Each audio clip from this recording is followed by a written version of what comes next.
I'm Marlene Halpern, 71 years old, and I've lived alone since the day I signed my divorce papers 15 years ago. It was a Tuesday morning, and I'd just poured my second cup of coffee, weak and mostly milk like Dr. Bernstein told me to do. The phone rang before I could take a sip, and I knew before I answered that it wasn't good news at my age. Calls at 9 a.m. usually aren't. It was a man's voice, polite, unfamiliar, and careful. He told me my ex-husband Everett had passed away overnight. Heart attack. Nothing the doctors could do before I go any further. Let me know where you're listening from in the comments. And if you've ever been blamed for telling the truth, hit that like and subscribe button. We were married for 27 years. Everett and I, he was the kind of man everyone liked right away. Warm voice, easy, laugh, truck driver, with a quick wit and strong hands. We met at Marcy's Diner, where I worked the morning shift. I was 19, saving for night school, back then. Full of quiet plans and small hopes, Everett would swing by on his way through town, order eggs, and wink at me like we shared a secret. He brought me little things from the road, a snow globe from Reno, a bag of dried peaches from some farm stand in Idaho. I thought I was lucky. I grew up in a house where you didn't talk back to your elders, where you said thank you even when it hurt, where you stuck things out because you said vows in front of God and neighbors. My parents taught me to be kind to everyone and keep my troubles inside, and I tried. I really did. We married fast, and before our first anniversary, Tabitha was born 2 years later. Our son Franklin came along, and by then, we were already behind on rent, and Everett had started drinking nothing serious at first, just a beer after dinner. Then it became bourbon in the glove compartment and full weekends lost to hangovers. He had a bad accident on black ice just outside of Toledo. Totaled his rig, a man in another car died. Everett wasn't at fault, but the guilt ate him alive. The company took him off long-haul routes, gave him local work, less pay, fewer hours. And that's when the drinking took over. I picked up extra shifts at the hardware store, worked holidays, worked through the flu, tried to stretch ground, beef into 3 meals. Tabitha adored her father, couldn't see past the Sunday fishing trips and funny bedtime stories. Franklin saw more, but kept quiet. Always kept quiet. The day the lawyer called me, I didn't cry. I didn't have to. The silence said everything. I went to the kitchen, wiped down the counter, washed my cup, and looked out at the garden I planted after the divorce. Tomatoes, marigolds, a few sweet peas, climbing, the old fence. It was the first thing in decades I'd done just for me. Then the phone rang again. This time, it was Tabitha. Her voice clipped cold, like she hadn't spoken to me in weeks. She hadn't. She told me in no uncertain terms I was not to attend the funeral, that I wasn't welcome, that if I showed up, she'd have me thrown out. She said I was selfish that I'd left him when he needed me most, that I never really cared about their father, that I'd ruined our family, and I just listened. I always do. I didn't remind her of the nights I stood between her father and her brother, or how many times I covered bruises with long sleeves. I didn't tell her what really happened that night. The night Everett nearly took Franklin's life because the truth never mattered to her, only the version she wanted to believe. Later that day, my grandson Corey called. He's Tabitha's boy. Kind soul, smart as a whip. He whispered, like he didn't want anyone to hear. Said it wasn't fair. Said he thought I should come. He told me the funeral would be Friday at St. Andrew's Church, 2:00 burial afterward at Westwood Cemetery, where Everett's folks are laid to rest, he said. His mom already had plans for the house and the shop that she was certain everything had been left to her and Franklin. I hung up and sat for a long time by the window, thinking about how you can live with someone for nearly 3 decades and still never be allowed to speak your side. I pulled out the black dress I wore to my sister's service, shook the creases loose, and hung it up by the door. I would be there on Friday because after everything, I had a right to say goodbye. I arrived at the church just as the service had begun. The sky over Westwood was overcast, a dull silver that matched the cold stillness in my chest. I parked a block away, slipped on my gloves, and took my time walking up the sloped sidewalk. The wind pushed gently at the brim of my hat, the black one I'd saved for formal occasions with a narrow veil I hadn't worn in years. Inside, the pews were nearly full. Everett had always been good with people. When he was sober, you could count on him to charm the room. Neighbors, old co-workers, even some of his former customers had come. I stayed near the back behind one of the stone columns where I could sit without being noticed. The hymns had already started. I found a seat and kept my hands folded in my lap. From where I sat, I could see Tabitha in the front row, dressed head to toe in black. Her back was straight, her hands clenched tightly in her lap. Neil sat beside her, his arm around her shoulder in that way he always did when she wanted to be seen as composed. Corey and Lane sat on the other side. My grandson glanced around once, spotted me, and gave the smallest nod before returning his eyes to the front. Felon sat a little apart from the others, further down the pew. His shoulders were slumped, hands clasped loosely in front of him. I'd seen that posture before on long drives home from difficult days when the weight of things he couldn't say pressed down on him. The priest spoke of Everett as a man redeemed, someone who had faced down his worst demons and come out the other side stronger.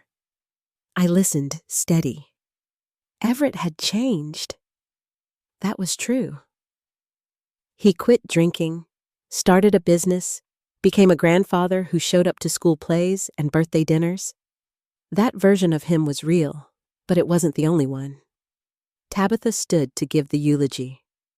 Her voice trembled at first, but she quickly found her rhythm. She spoke of his strength, his humor, how he always provided, how he taught her perseverance. She looked toward Felon for just a moment, then looked away.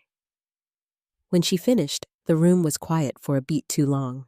Then someone coughed, and another stood to speak. It was Clem Hager, Everett's old friend from his long-haul trucking days. He was older now, with white hair and a worn jacket that still carried the faint smell of diesel. He stepped up to the front, cleared his throat, and said, "Ever wasn't perfect." There were a few startled glances. He had his faults, but he worked hard these last years. He quit drinking, built something for himself. I'm proud to say, I knew him from the beginning to the end. From where I sat, I saw Tabitha tense. She didn't like talk of the drinking. In her mind, that had always just been letting off steam. Her version of Everett's life had no cracks in it. After the service, the crowd moved outside toward the cemetery. I stayed behind for a while, not ready to join the procession. When I did walk down the gravel path, I kept to the edge of the trees. The family gathered close as the casket was lowered.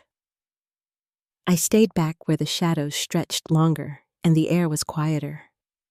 Felon stood apart from the rest, same as in the church. Lane was beside him, holding his hand. She looked up at him often, eyes scanning his face, like she was waiting for some sign that he'd be okay. Corey stood on the other side of his mother, hands in his coat pockets. He didn't speak, just watched. He was always careful in moments like these. Tabitha had trained him well. I was about to turn away and head back to the car when I heard it. "You." Tabitha's voice cut across the quiet like a snapped branch. Heads turned. She was walking toward me, heels sinking slightly in the damp grass, one hand raised in accusation. "You have no right to be here," she said, stopping a few feet in front of me. "I told you not to come." I didn't answer right away. I could feel the eyes of half the congregation watching us. I kept my voice low. "I came to say goodbye," I said. "To someone who was part of my life for a long time." "You left him," she said louder now, "when he needed you most. You broke this family." She didn't wait for a response. She kept going, each word sharper than the last. She said I'd ruined him, that my coldness had pushed him to the bottle, that I walked out when things got hard. She said Everett told her everything. I saw Felon take a step forward, then stop. He didn't interrupt. He never did. Corey looked down at his shoes. Lane reached for her uncle's arm again. I know what you did, Tabitha said, and for a moment her voice broke. You think you're here for some noble reason, but you're not. You don't get to rewrite the past. I opened my mouth to speak, but before I could, another voice came from behind me. Mrs. Wyndham. I turned to see a man in a dark coat and glasses. It was the lawyer, the one who'd called me. Gar Pallister. He stepped up beside me, calm as ever. Your presence is requested at the reading of Mr. Wyndham's will, he said. Tabitha's head snapped toward him. What? Your father left written instructions, he said. He asked that Mrs. Wyndham be present. The reading will be at 4 o'clock at my office on Maple Avenue. That's not possible, Tabitha said. They were divorced. Why would he include her? It was his decision, the lawyer said, then turned to me. Will you be able to attend? I nodded. Tabitha looked as if the ground had shifted beneath her. This isn't real, she said. He would never have done that. He wouldn't. The lawyer didn't argue. I'll see you this afternoon, he said, then walked back through the crowd with his hands folded behind his back. I turned to leave, but Tabitha wasn't done. Whatever he left you, she said, I'll contest it. You're not getting a cent. I didn't answer. She could believe what she wanted. As I walked toward the gate, Felon stepped out of the crowd and caught up to me. He handed me a small brown package wrapped in twine. He asked me to give you this, he said. 2 weeks ago. Said you'd understand. I took it unsure what to say. Tabitha pulled him away before I could ask anything more. Her voice was tight, her fingers gripping his arm. I watched them walk off down the path. I waited until they were out of sight, then turned back toward my car, the package held carefully in my hands. I had no idea what was inside, but something told me that whatever Everett had to say, it wasn't finished yet. Gar Pallister's office was on the second floor of a brick building on Maple Avenue just past the courthouse. The stairs creaked under my steps, same as they did 15 years ago when he handled the divorce. I remembered sitting in that same waiting room, hands clenched in my lap, while Everett signed the final papers in the next room. That day had been heavy in its own way, but this time was different. I wasn't sure what to expect, only that Everett had asked for me to be here. The reception area hadn't changed much.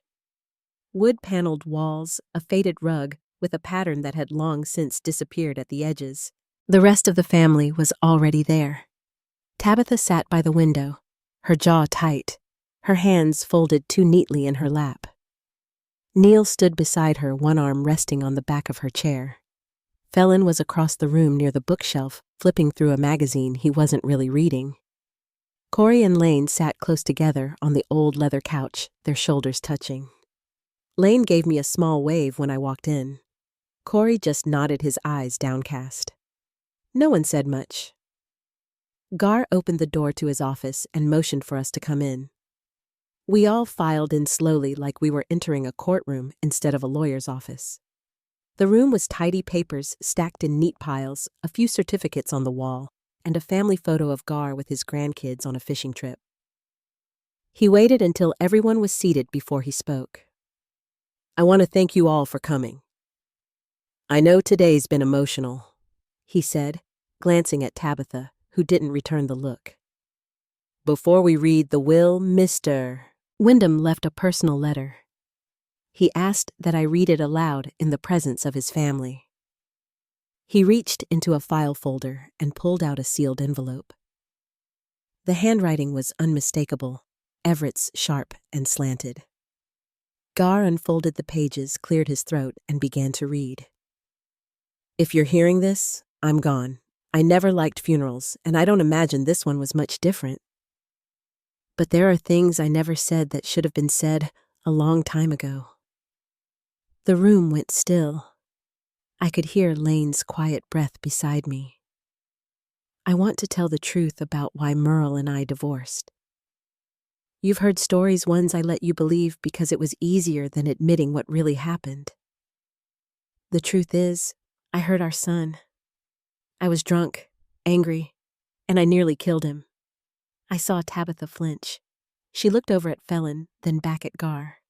If Merle hadn't hit me with that lamp, I don't know what would have happened. I agreed to treatment after that, but our marriage couldn't survive what I'd done. I blamed her to save face. I let my pride speak for me, and I allowed you, especially you, Tabitha, to believe it was her fault. That she left me when I needed her most. That she gave up on our family. That was a lie. One I told to protect myself. No one spoke. The silence was thick. Merle paid the bills. She worked 2 jobs. She kept this family going while I sank deeper into the bottle. I know I can't undo the damage. I know I can't give her those years back. But if you take anything from this letter, I hope it's that your mother deserved better than what I gave her. Gar paused, then folded the letter carefully and placed it on his desk. For a long moment, no one moved. That's not true, Tabitha said. Her voice wasn't loud, but it cut through the quiet like a blade. Dad would have never written that. It's fake. Gar looked at her calmly. It's his handwriting. It was witnessed and notarized, as was his request to read it with the will. I don't believe it, she said, rising to her feet. He would never attack his own son. Never. It's true, Phelan said quietly. He didn't look up. I remember that night. Not everything, but enough. You just believe what she told you, Tabitha snapped, pointing at me. She's twisted your memories. She always wanted you to hate Dad. I never did that, I said. My voice stayed even. You both loved him. I never tried to take that away from either of you. Tabitha turned away. Neil reached for her hand, but she pulled it back. Just read the will, she muttered. Gar nodded and reached for another folder. Very well. He read it plainly, each word measured. Everett's house, the one on Maple Street, was left to Phelan. The auto repair shop Reliable Wheels was left to me. Everett had suggested I sell it or hire someone to manage it, but the business was mine now. His savings, nearly $250,000, were divided. $100,000 to me, $50,000 each to Corey and Lane for their education, and the remaining $50,000 to Phelan. He left Corey his collection of antique tools on the condition that they not be sold. And he left Lane the '67 Impala when she turned 18. To Tabitha, he left a single dollar. Not out of spite, the letter said, but in hopes that she'll finally understand how unfair she's been to her mother. Gar finished reading and set the will down on his desk. No one moved. Tabitha's face was pale. Her lips were pressed tight. She looked at me, then at the lawyer, then back again. This is a setup, she said. She made him change it. She manipulated him. Gar didn't raise his voice. You're free to contest the will, but I can assure you your father was of sound mind when he signed it. 2 witnesses can confirm that. I will contest it, she said. I'll find a lawyer. I'll fight this. You can do that? Gar replied.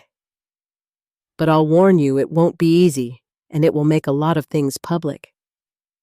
Things your father asked to keep private until now. Tabitha stood. Her hands trembled as she reached for her purse. Come on, Neil, she said. We're leaving. She looked at her children. Corey, Lane, let's go. Corey hesitated. Lane didn't move. I'm staying, Lane said. Her voice was soft but steady. Me too, Corey added. Tabitha stared at them, stunned. You're both making a mistake, she said. You'll regret this. She didn't wait for a reply. She turned and walked out the door. Neil followed. For a moment, no one said anything. Then Lane stood and crossed the room to where I sat. Grandma, she said, can we go to the house with you? I nodded. Outside, the light was starting to fade. The wind had picked up, rustling the trees that lined the street. I held the package Everett had left for me still unopened. Whatever was inside could wait a little longer. There were more things that needed to be said. Phelan called me early the next morning. His voice was quiet but steady.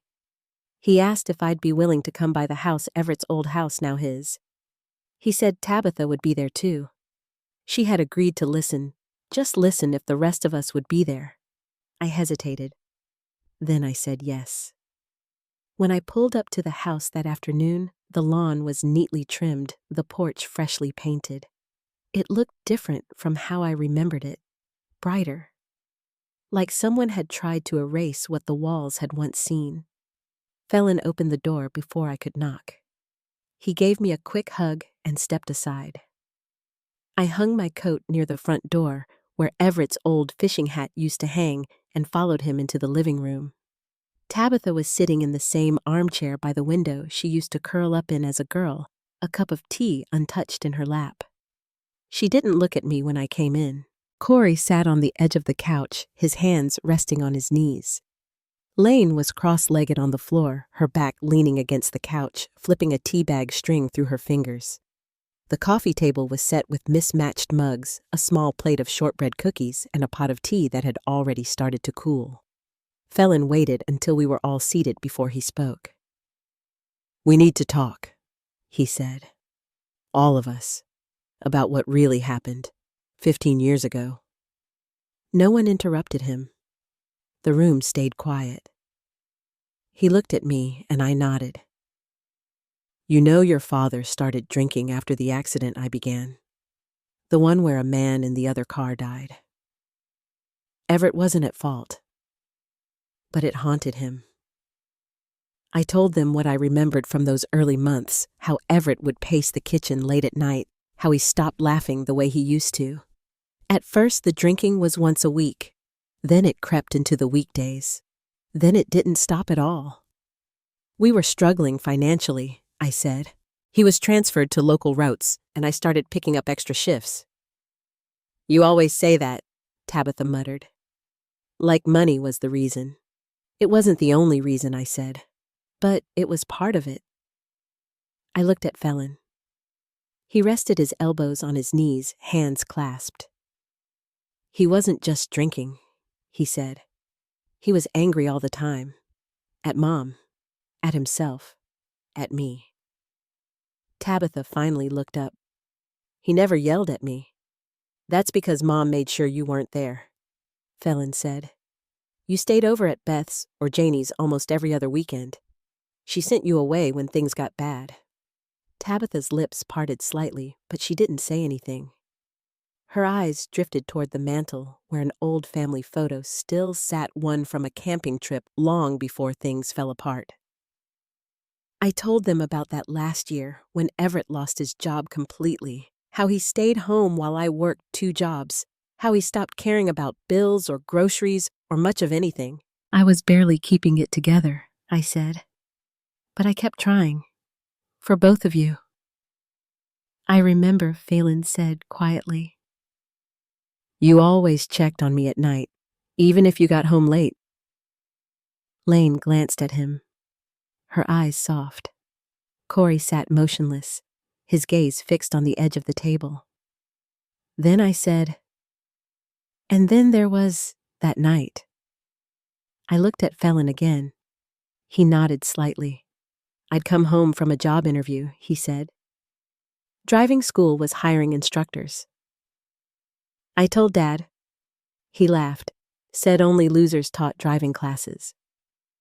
Then he got mean. He rubbed the side of his hand over his jeans, slow and careful. He called me a failure, said I was an embarrassment, that he wished he'd only had a daughter. Tabitha's breath caught.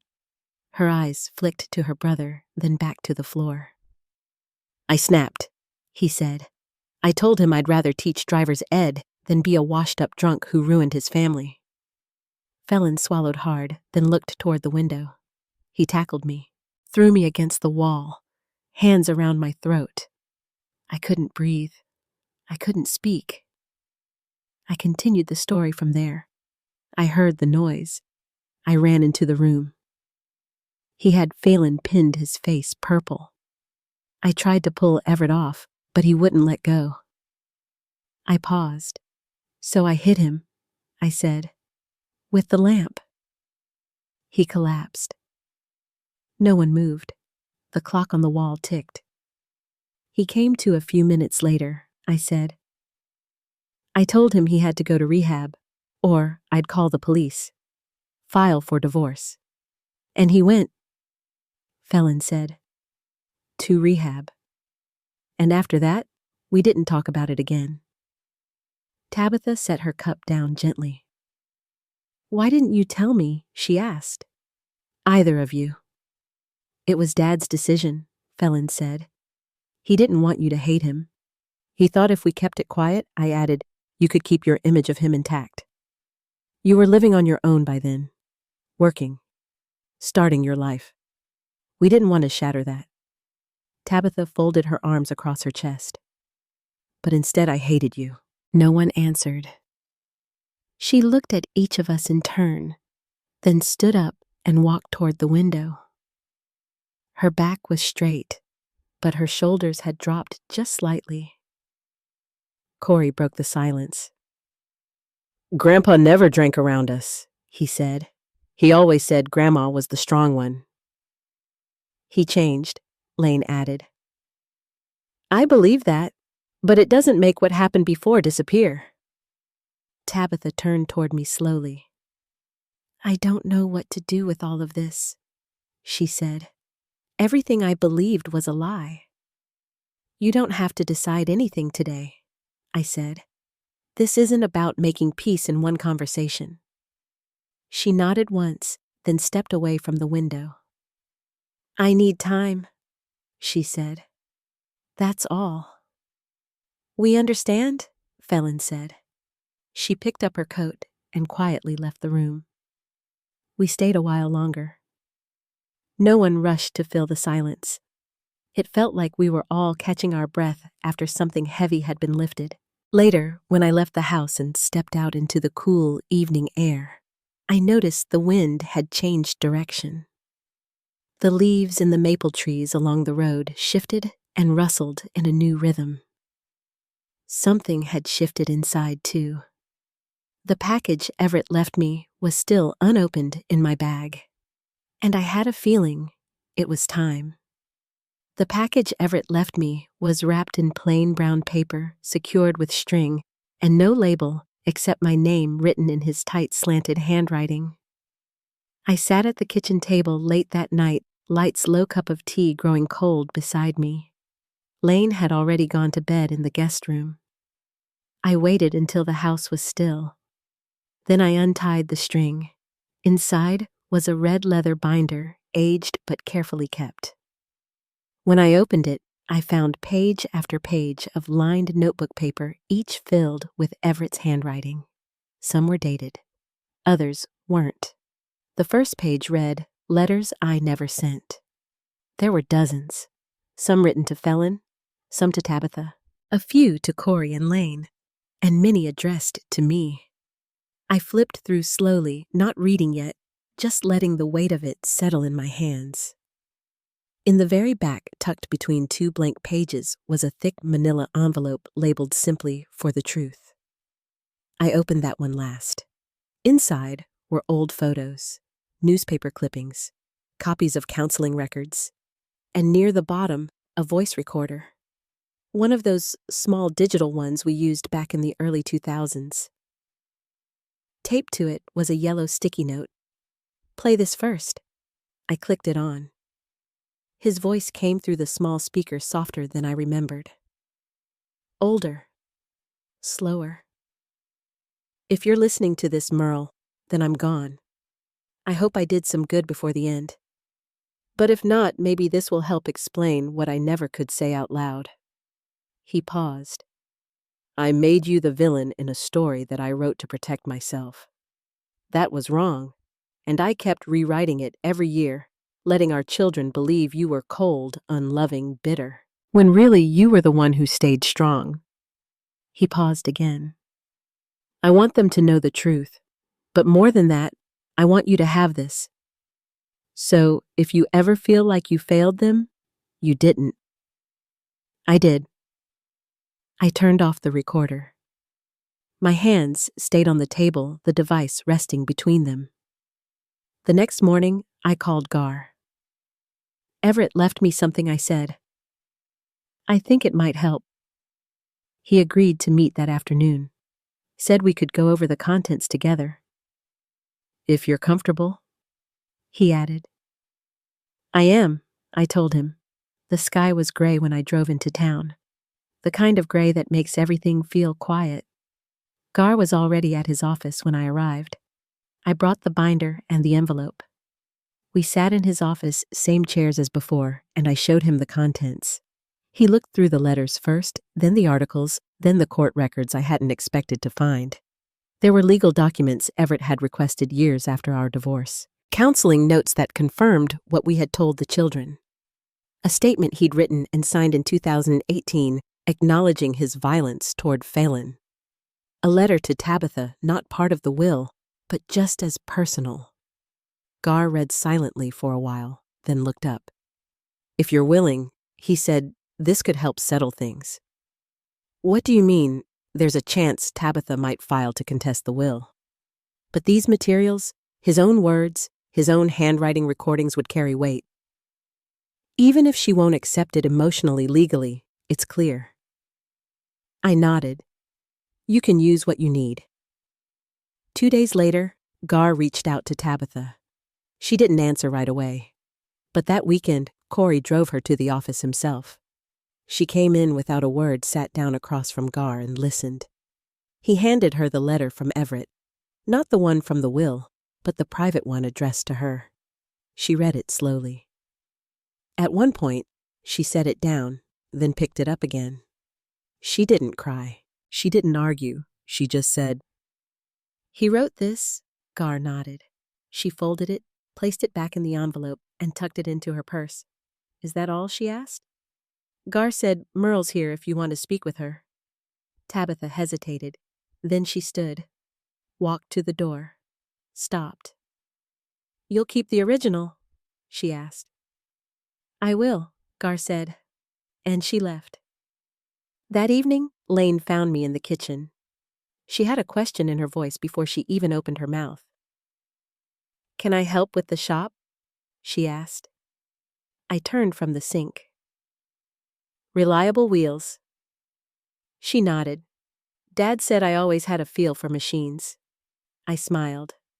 You've never changed your own oil. I can learn. I dried my hands and leaned against the counter. It's a lot of work. I don't mind, she said. Feels like something worth building. Corey came by the next day. He asked about the tools Everett left him. Said he didn't want to just let them collect dust in the garage. I was thinking, he said, maybe I could work with Lane, learn the ropes. The shop was old. The floor creaked in places. The paint needed touching up. But there was something steady about it, something solid, like it had waited for the next chapter to begin. That Sunday, we opened the doors just to air the place out. Corey swept. Lane sorted parts.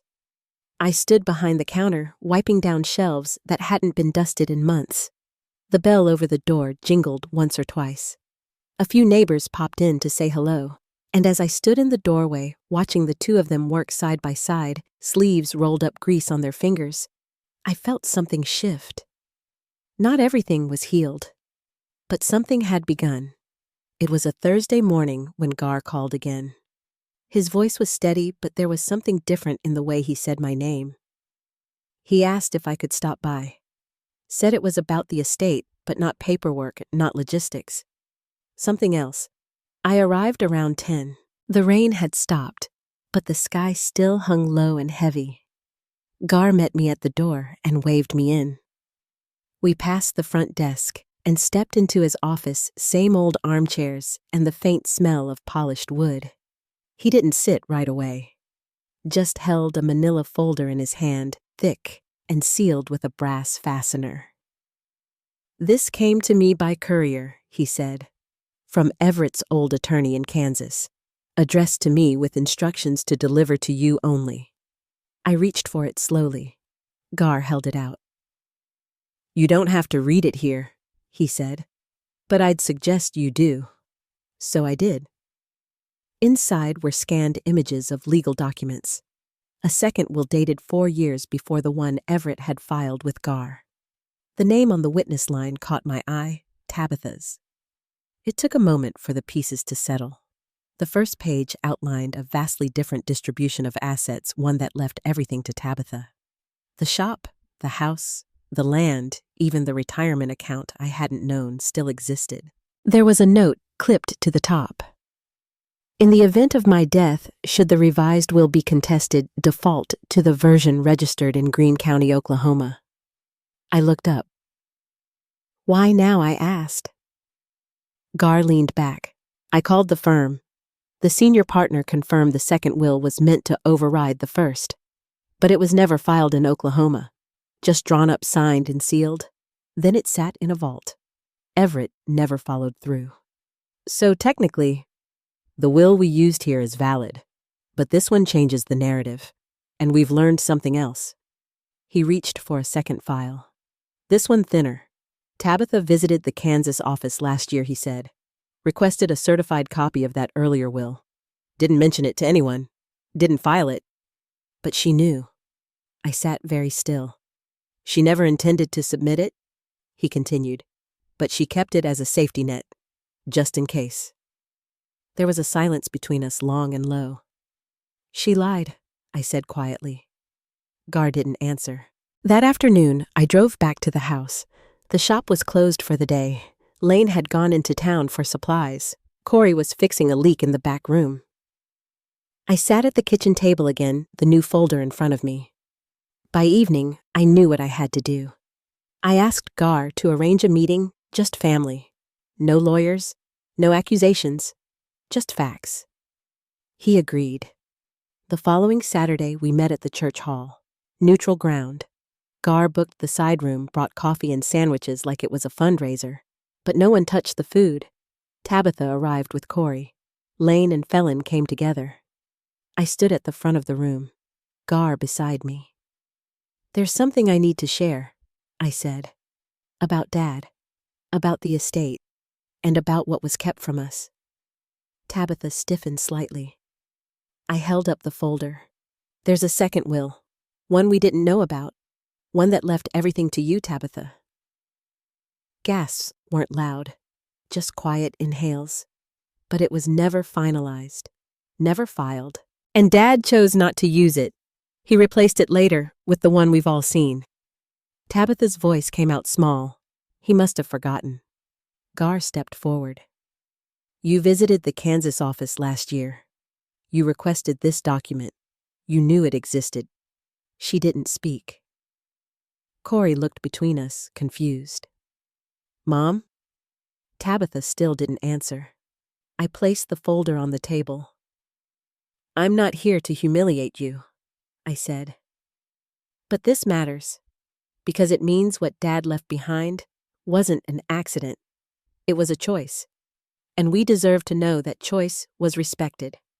Felon leaned forward, arms crossed on the table.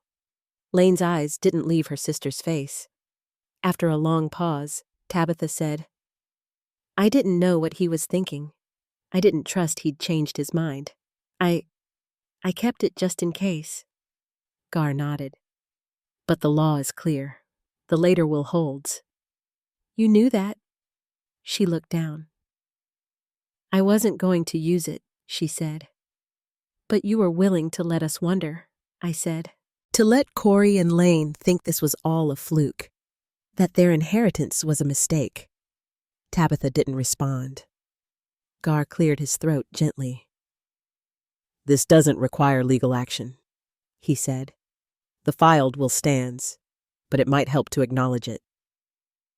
The silence stretched thin. Then Corey said, You should have told us, Mom. Lane didn't say anything. She just stood up, walked to the table, and opened the folder. She read for a minute, then closed it carefully and turned to me. Do you still want us in the shop? she asked. I nodded. She looked back at Tabitha. Then we're done here. And she walked out. Corey followed. Felon waited a moment, then stood too. He gave Tabitha a long look. Not angry, not cold, just tired. I hope you find peace, he said. When we were alone, Tabitha reached for the folder, then thought better of it. Do you hate me now? She asked. No, I said, but I see you more clearly. She nodded once, then left the room. Gar helped me gather the files. Outside, the wind had picked up again. The leaves swirled across the sidewalk like they had somewhere to be. It wasn't over, but it was different now. The story wasn't just mine anymore. It belonged to all of us. The shop smelled like cedar and lemon oil the morning I handed Lane the set of keys. She stood behind the counter sleeves rolled-up notebook open beside her. There was a calm in her face I hadn't seen in years. I was going to change the locks, I said, but I figured you should be the one to decide. She took the keys slowly one at a time, as if the metal might still be warm from Dad's hand. She clipped them to her belt loop and said, I'll keep the same hours for now, just until we find our rhythm. I nodded. Corey arrived an hour later with 2 boxes of inventory and a pastry bag from the bakery down the street. He handed me a blueberry scone and said, We figured out the back storage system. Lane's got the spreadsheets.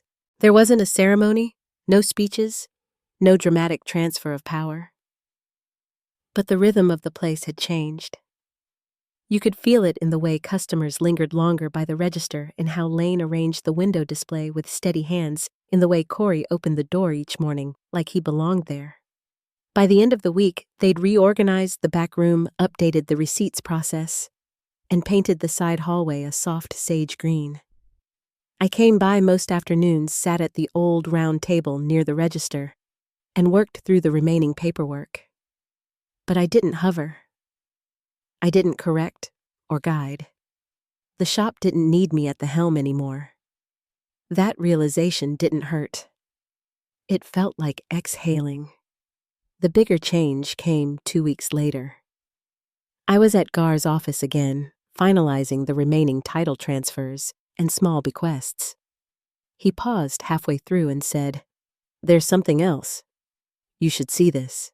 He opened a separate file, an old deposit record from a credit union out in Reno. Everett opened this in 2006. He added you as a beneficiary in 2021. I leaned forward. The balance was more than I expected. Substantial. It's separate from the shop's account. This was his personal fund, Gar said. He left it in your name only. I sat back. There was a note. A scanned letter dated the same week he'd visited me that winter morning before his fall. Just a few lines typed on his old typewriter. For the girl who stayed. For the one who held the roof up when it nearly caved. I don't know if I said thank you the way I should have, but this is yours. I folded the page carefully and slipped it back into the envelope. That evening, I stopped by the shop but didn't go in. I watched through the window as Corey rang up a customer, and Lane laughed with a girl no older than she'd been when she started helping Dad stack canned goods. I went home and wrote out 3 checks. 1 to Lane, 1 to Corey, and 1 smaller one to Tabitha, not out of obligation, but to close the chapter. The next day, I invited them all to dinner. Not at a restaurant, not at a venue, just my place, my table. Corey brought his new girlfriend. Lane came straight from the shop, hair still pulled back, hands smelling like paper and ink. Tabitha came too. She didn't say much at first, but she brought a casserole, the kind she and I used to make before Mom got sick. We ate in the dining room with the good dishes, the ones that had gathered dust for years. Conversation stayed easy, grounded in things like weather and book fairs, and which hardware store had the best sale on paint. Toward dessert, Tabitha said I started going through some of Dad's boxes. I looked up. I found a postcard, she said. One he wrote to Mom, but never sent. It said he missed her every day, but that he hoped we'd still learn how to love each other better than he ever taught us to. No one spoke for a while. Then Lane said, "Maybe we're getting there." The room settled again. When they left, I stood at the door and watched them walk to their cars. Tabitha turned and waved, just once. The wind had picked up. The branches overhead danced in the dusk. I went back inside and cleared the table hands, slow but steady. Tomorrow, I'd stop by the shop again. Not to check in, just to visit. It was Lane and Corey's now. But I'd always have a seat by the register if I wanted it. It's been 6 months since Lane and Corey took over the shop. They painted the front door a deep red. The kind of red Dad would have grumbled about at first, then eventually admitted looked pretty sharp against the siding. The shop runs smoother than ever. Customers linger longer. The shelves stay full. The cash register doesn't groan like it used to. They kept the old candy jar by the counter, still filled with butterscotch, still free. I stop by once or twice a week now, sometimes to drop off a pie, sometimes just to sit by the front window and watch the light move across the floorboards. I don't stay long, just enough to feel the rhythm of the place again. It's not mine anymore, not in the way it used to be, but it doesn't feel like something I've lost. It feels like something I helped build that still remembers me. Lane brought over a box last week. "Found this behind the shelf in the office," she said. Inside were old order forms, Polaroids, a couple of receipts from the first year Dad opened the shop, and one letter folded yellowed, addressed to no one. The handwriting was Dad's.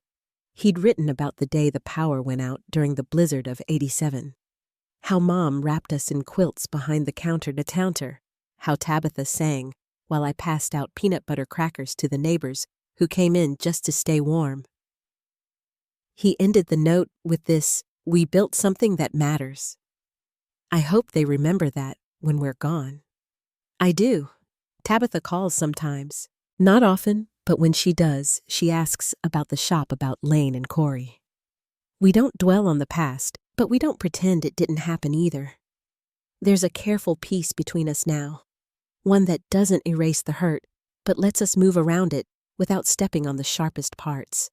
As for me, I've started volunteering at the library, Tuesdays and Thursdays. I help older folks navigate the computers. I shelve books, wipe the tables, refill the paper tray. Nothing glamorous, but I like the quiet. I like the feeling that something simple and steady can still be enough. Some nights, I walk past the shop just to see it lit up from the sidewalk. Lane's in the window talking with a customer. Corey's restocking the canned soup. Their voices carry out into the evening warm, steady, alive.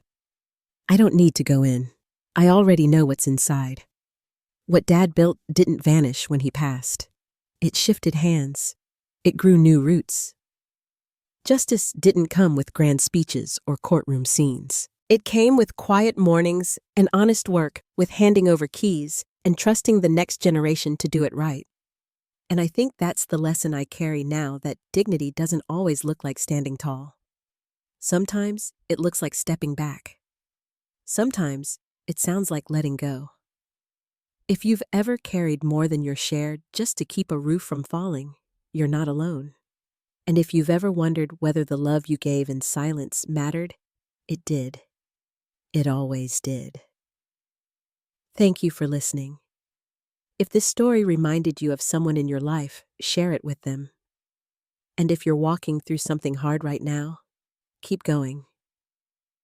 The light comes back one warm window at a time.